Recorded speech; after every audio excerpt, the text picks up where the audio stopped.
Maghrib itu kalau sekarang daerah Maluku dan sekitarnya. Berangkat melaksanakan haji, kemudian membawa uang yang banyak, sehingga sampainya dia ada di Mekah, dia mau menitipkan uang itu karena khawatir kalau dibawa tawaf, dibawa wukuf, dibawa sa'i, khawatir kalau jatuh akhirnya nggak bisa pulang. Dia cari siapa orang yang pantas untuk dia titipi uang tadi. Dia masuk ke satu perkampungan yang ada di kota Mekah dan dia tanya, siapa kira-kira orang di sini yang jujur, amanat, baik, orangnya soleh. Maka satu kampung itu sepakat, kalau mau titip uang, titip sama Pak Fulan aja. Itu orangnya baik kok, jujur, amanat, mantap, yakin, titip. Kemudian dia berangkat haji. Selepas dan setelah selesai dia dari ritual hajinya, dia mau ngambil uangnya. Ternyata orang yang dititipi Pak Fulan itu meninggal. Setelah takziah, ditanya sama keluarganya, mungkin anaknya, istrinya, saudaranya, ada pesan-pesan nggak dari almarhum? Soalnya saya ini beberapa hari yang lalu titip uang.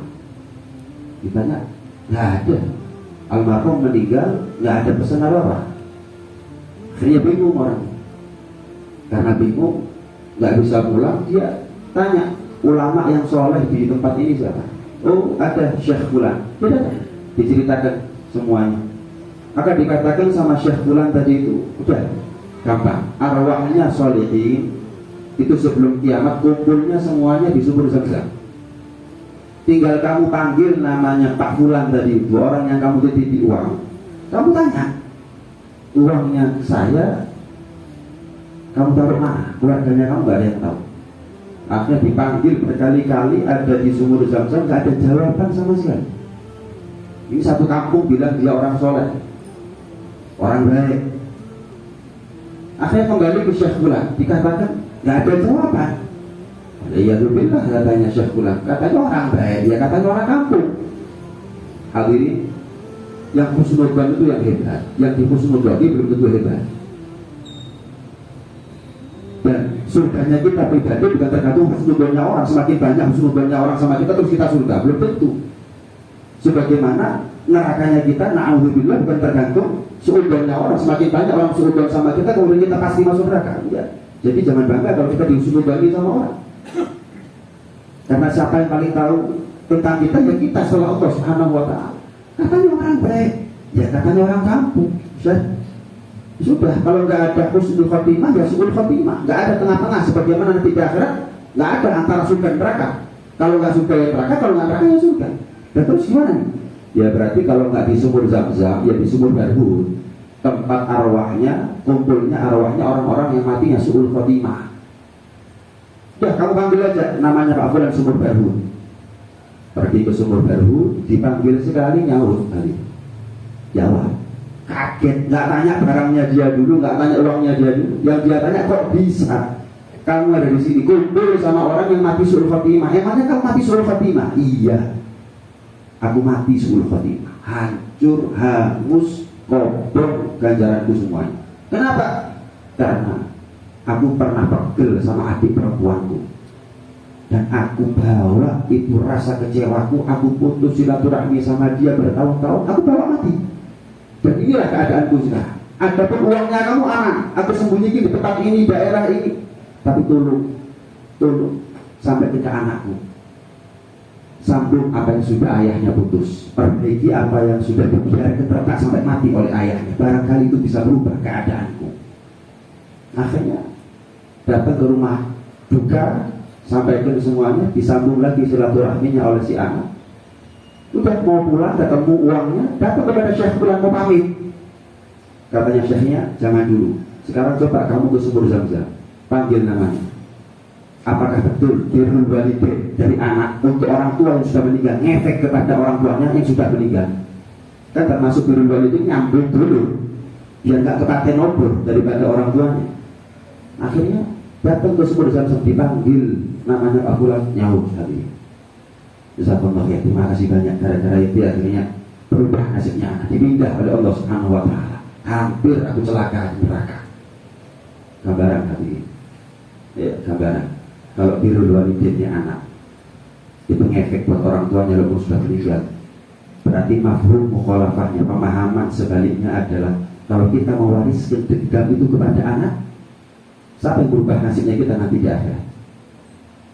Baktinya mereka itu ngefek, tapi kedurhakaan yang justru kita ajarkan kepada mereka. Awas kamu ke rumahnya fulan, awas abah gak ridho, umi gak ridho kamu.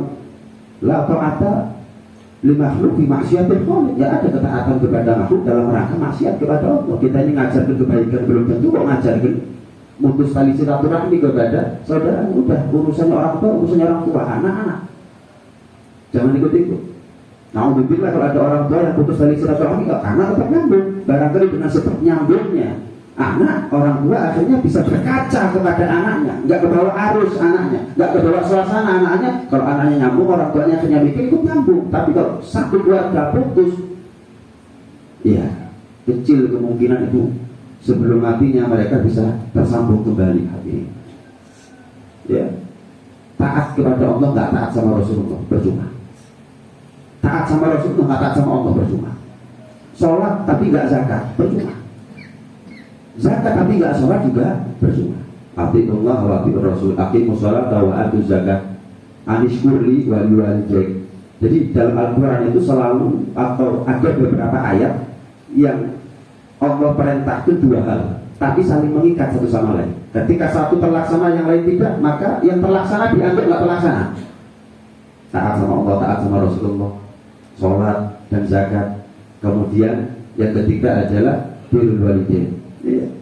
Bersyukur kepada Allah dan juga birrul walidain. Yang keempat apa? Wattaqullaha allazi tasaaluna bihi wa tarham.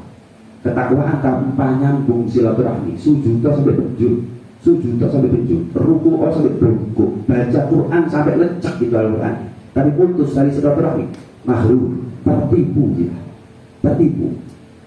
Kita seringkali kalau sudah ini berubah menjadi orang baik, berprovokasi, dikipasi sama saya untuk yang sunnah, untuk yang sunnah, tahajudnya, Al-Qurannya, iktikafnya, berprovokasi untuk yang sunnah memang.